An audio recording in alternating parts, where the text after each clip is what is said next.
The income tax was introduced in India during 1860 to meet the losses incurred during that time. The need for a separate act was felt and the Income Tax Act 1886 was enacted. The act was amended from time to time and remained in force till 1917. In 1918 a new act was passed. The financial crunch resulting from the First World War brought to focus the inadequacies of the act. After extensive investigation, the act was replaced by Income Tax Act 1922, which remained in force for about 4 decades, till 1961. After independence, the new Indian government felt that the Income Tax Act needed a thorough overhaul. The matter was referred to the Law Commission, which submitted a draft bill in 1958.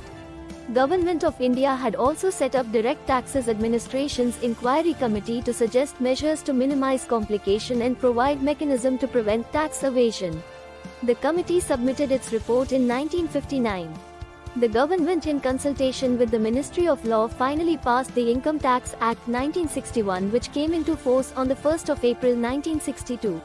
Central Board of Direct Taxes, CBDT, working under the control and supervision of Finance Ministry, is charged with an obligation of framing rules for the administration of the Income Tax Act. These rules are known as Income Tax Rules 1962. The CBDT also issues various circulars from time to time for the direction of Income Tax Department and for information of taxpayers.